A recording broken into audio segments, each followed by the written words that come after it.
ተወዳጇ አርቲስት ስሟ ተጠርቶና አሸናፊ መሆኗ ተገልጾ ወደ መድረክ ስትወጣ እጅግ በትህትናና በአክብሮት ነው። ወደ ማይኩም ጠጋ ብላ ስለ ሽልማቱና አጠቃላይ ስላለው ነገር ለመናገር ግን ሳግ እያነቃት ለመናገር ተቸገረች። ደግማ ደጋግማ የፈጣሪ ጥበቃ እጅግ ልዩ እንደነበር ተናገረች። ፈጣሪዋንም አመሰገነች። የእናቴ ጸሎት ከኔ ጋር ነበር፣ የእናቴ ጸሎት ነው የጠበቀኝ ስትልም ተናገረች። አመሰግናለሁ ሁላችሁም።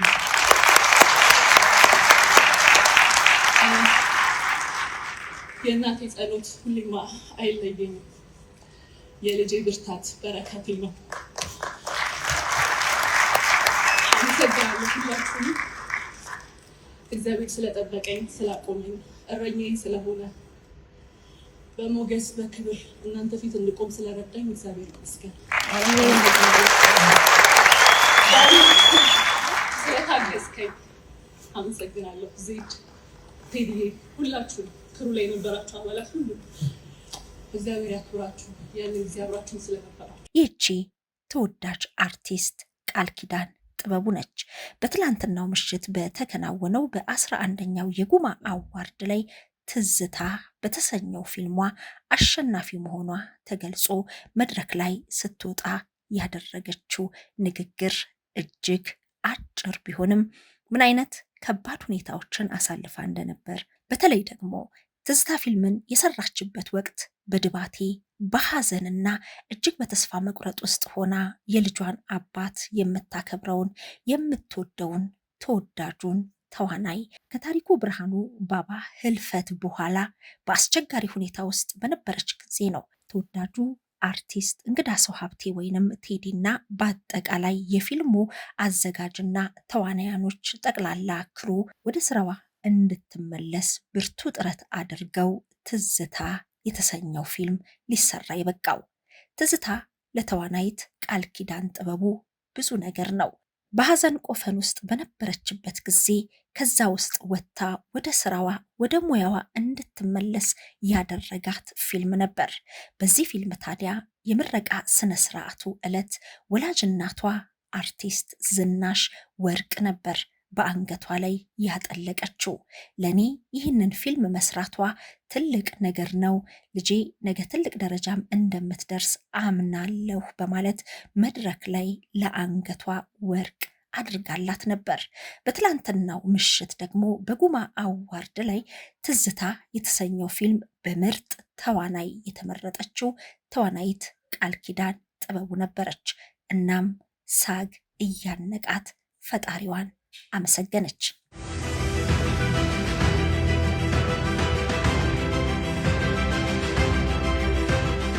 ከነበሩ ሁነቶች መካከል እጅግ ልቤን የነካኝና እጅግ ማከብራትና መወዳት ተዋናይት ቃል ኪዳን ጥበቡ በመድረክ ላይ ያደረገችውን እጅግ ጥቂት ግን ደግሞ ብዙ መልእክት ያለውን ንግግር አስቀደምኩ እንጂ በትላንትናው ዕለት በ11ኛው የጉማ አዋርድ ላይ አሸናፊዎች ብዙ ናቸው። በተለይ ደግሞ በቅርቡ እጅግ ተወዳጅ የሆነው ጥቁር አደይ የተሰኘው ፊልም ከ16ቱ ሽልማቶች 5ቱን በመውሰድ ቀዳሚ ሆኗል። እንግዲህ በጉማ አዋርድ ላይ 16 የተለያዩ ሽልማቶች የተዘጋጁ ሲሆን 5ቱን የወሰደው ጥቁር አደይ በመሆን ከፊት ተቀምጧል።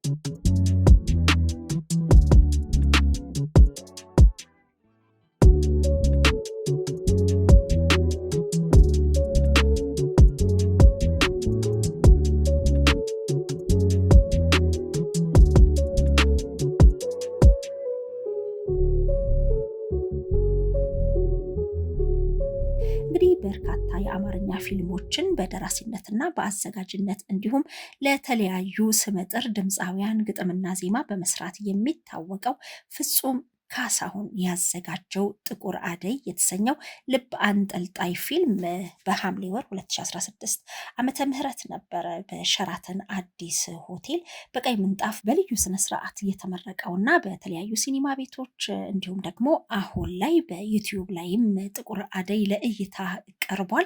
እንግዲህ ይህ ፊልም እጅግ በሚያስደንቅ ሁኔታ አሁን ላይ ተወዳጅነትን ካተረፉ ፊልሞች መካከል ቀዳሚ በመሆን ጥቁር አደይ በብዙ ተመልካቾች ዘንድ ውዴታን አግኝቷል። ደራሲና ዳይሬክተሩ ፍጹም ካሳሁን ነው። ካሜራ ደግሞ ጳውሎስ ጸጋይ ነው። ኤዲተር ያዕቆብና ቤተልሔም ናቸው። እንግዲህ ኤደን አይሸሹም፣ በተለይ ድምፃዊት ኤደን አይሸሹም የተሳተፈችበት እጅግ ተወዳጅ የሆነ ነው። በዚህ ፊልም ላይ እንግዲህ ተዋናይ ናታን ጌታቸው አሸናፊ ሆኗል በምርጥ ተዋናይ እንዲሁም ደግሞ በምርጥ ድርሰት በምርጥ ዳይሬክተር እና በሌሎችም ዘርፎች 5 የሚሆኑ ሽልማቶችን ለመውሰድ ችሏል። ሌላኛው ደግሞ ከትላንትናው በ11ኛው የጉማ አዋርድ ላይ ከ16ቱ ሽልማቶች መካከል 4ቱን በመውሰድ ደግሞ እጅግ ብዙዎችን ያስደነቀውና ሽልማቶችን የሰበሰበው አፊኒ የተሰኘው ፊልም ነው።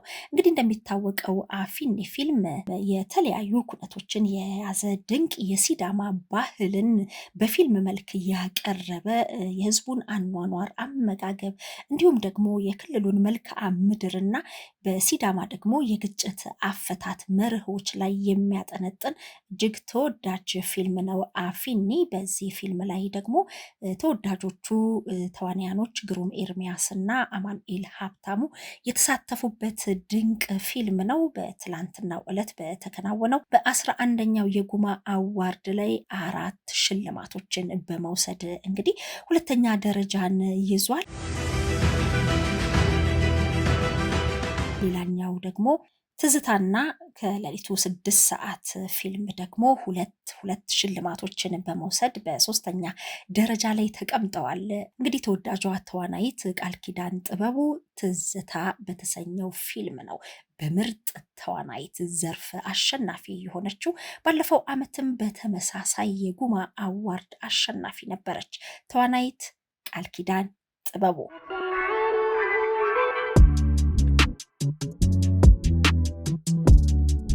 በተለያዩ የፋሽን አልባሳት የደመቀው 11ኛው የጉማ አዋርድ የህይወት ዘመን ተሸላሚ አድርጎ ተወዳጆቹን አንጋፋዎቹን አርቲስቶች ፍቅርተ ጌታሁንንና ወለላ አሰፋን አክብሯል። የህይወት ተሸላሚ አሸናፊ በመሆን እንግዲህ በክብር ካባ አልብሷቸዋል። እንግዲህ እንደሚታወቀው ሁለቱ ተወዳጅና አንጋፋ የሆኑት አርቲስቶች በህይወት ዘመናቸው በወዳጅነታቸው በፊልም ስራዎቻቸው በጥበብ አበርክቷቸው አንቱ የሚባሉ ተወዳጅ የጥበብ ባለሙያዎች ናቸው። ፍቅርተ ጌታሁን እንደሚታወቀው በቅርቡ ነው ባለቤቷን በሞት ያጣችው። እንግዲህ በሀዘን ላይ ሆና ሀዘኗን የሚገልጽ ጥቁር ፎጣዋን እንደለበሰች ነው። በላዩ ላይ እንግዲህ እድሜ ሰጥቷት የህይወት ዘመን ተሸላሚ ሆና እዚህ መድረክ ላይ ከምታከብራት ከምትወዳት በአፍላነታቸው ጀምሮ እስከ እርጅናቸው ድረስ አብረው ካሉት ከወለላ አሰፋ ጋር በመሆን የክብር ካባውን ለብሳለች። በዚህ አጋጣሚ ተወዳጇን አርቲስት ፍቅርተ ጌታሁንን አሁንም ፈጣሪ ያጽናሽ ለማለት እንወዳለን።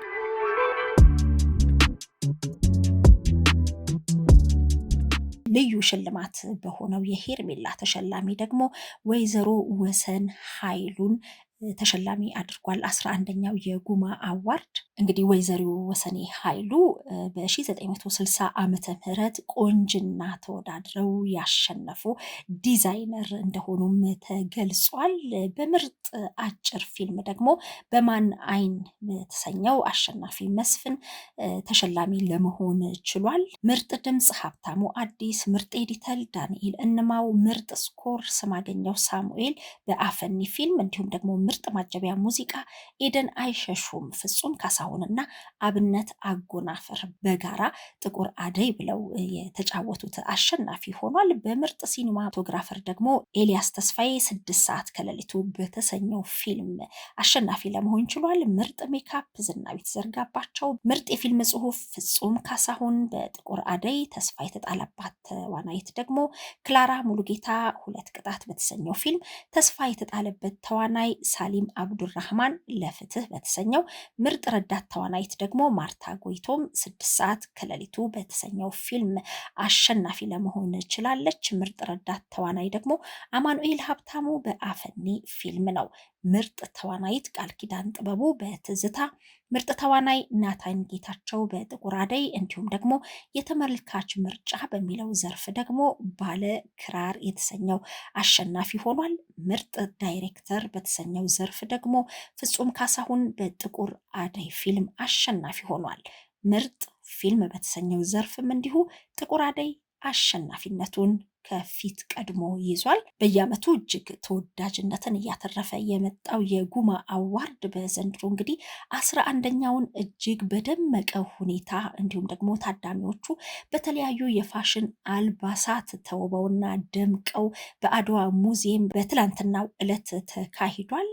አልባሳቶቹ ታዳሚዎቹ ሲገቡ እንዴት አይነት መልክና ገጽታ ነበራቸው፣ ፎቷቸው ምን ይናገራል የሚለውን እናንተ ሀሳቦቻችሁን በአስተያየት ልትነግሩን ትችላላችሁ። እኛ ግን በዛሬ በ11ኛው የጉማ አዋርድ ላይ ከብዙ በጥቂቱ ይህን ያህል ካልናችሁ ፎቶዎቹን መነሻ በማድረግ እናንተ የምትሰጡት አስተያየት ካለ እንድታኖሩልን በአክብሮት እንጠይቃለን።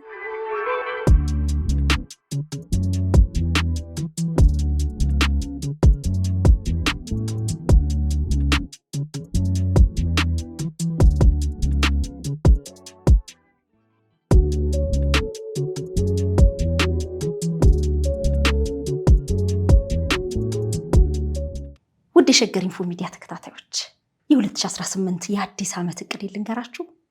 ቤተሰቦቼን ወደ 1 ሚሊዮን ማድረስ ነው። ይህ መቼም ከባድ ይሆናል ብዬ አላስብም። ምክንያቱም በሸገር ኢንፎ ሚዲያ የምንለቃቸውን ቪዲዮዎች የሚመለከቱ 60% የሚደርሱ ቤተሰቦቻችን ሰብስክራይብ ያላደረጉ ናቸው። ስለዚህ እናንተ በዚህ ሰዓት ይህንን ቪዲዮ የምትከታተሉ ሰብስክራይብ የምትለውን በተን ነካ ካደረጋችሁ ይህንን እቅዴን ታሳኩልኛላችሁ። ስለዚህ በቅርቡ 1 ሚሊዮን ለመድረስ እንድንችል እናንተ ሰብስክራይብ ያላደረጋችሁ ውድ ቤተሰቦቻችን ሰብስክራይብ እንድታደርጉ በአክብሮት ነው የምንጠይቀው። ሸገር ኢንፎ ሚዲያ ትክክለኛና ተአማኒ የሆኑ መረጃዎችን የምታገኙበት ነው። እናመሰግናለን።